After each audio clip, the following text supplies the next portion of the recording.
Nous avons vu ensemble toute la partie économique du business plan et on l'a traité. Je vous propose maintenant d'attaquer la partie financière.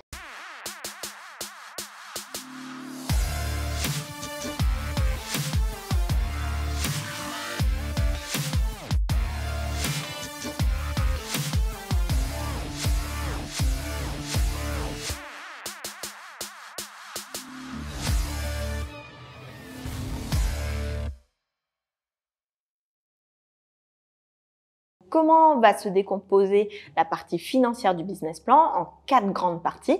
La partie le tableau d'investissement. 2, le plan de financement initial et sur 3 ans. 3, le compte de résultat et plan de trésorerie.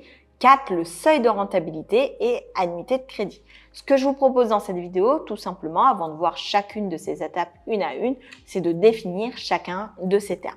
Alors, le tableau des investissements, c'est le tableau qui va indiquer le prix d'achat des investissements, leur date prévue d'acquisition, la durée d'amortissement de cet investissement, et ce pour les 3 premiers exercices. Donc ça, c'est pour le tableau des investissements. On verra plus en détail ensemble dans la vidéo suivante comment le réaliser. Ensuite, on va avoir le plan de financement initial. Le plan de financement initial indique l'intégralité, l'ensemble des capitaux qui vont être nécessaires à réunir pour pouvoir lancer son projet. Donc, c'est tout l'argent, tout l'investissement financier, monétaire dont vous avez besoin pour commencer votre projet. Et donc, on va essayer de recenser dans ce plan de financement tout ce qui est besoin durable de financement, ainsi que les besoins en fonds de roulement. Le compte de résultat a lui pour objectif de prédire, de juger de la rentabilité future de la nouvelle entreprise. Le plan de trésorerie sur 12 mois, c'est un tableau qui est sur une période de 12 mois qui permet de s'assurer que l'entreprise pourra toujours, sur la base de ce que l'on a estimé, de la base de ce qu'on a prévu, faire face à ses engagements financiers.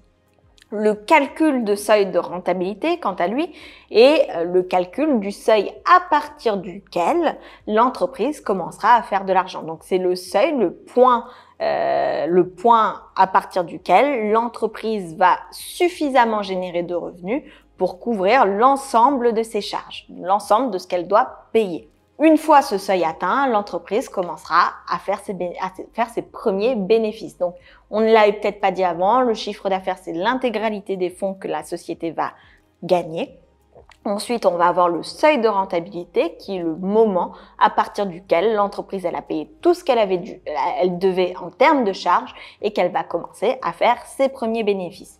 Le plan de financement à 3 ans, c'est un plan de financement qui permet d'apprécier l'évolution des coûts de la structure à moyen terme et de vérifier que l'entreprise, le projet qu'on porte pour notre entreprise, il est périn.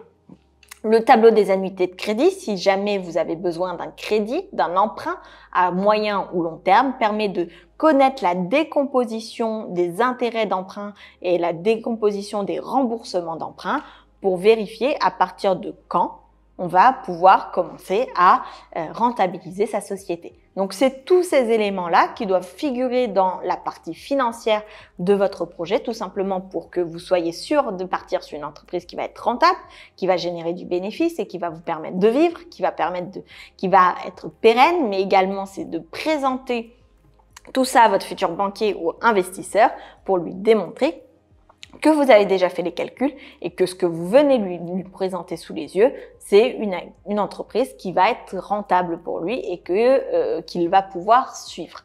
J'espère que cette vidéo sur la définition des différents termes qu'on va utiliser pour la partie financière vous permettra d'y voir plus clair. Si vous avez des questions, n'hésitez pas à les mettre en commentaire. Si vous avez les réponses aux questions, n'hésitez pas à participer. Sur ce, on se dit à très vite pour la prochaine vidéo sur le plan de financement initial. Je vous souhaite le meilleur et je vous dis à très vite.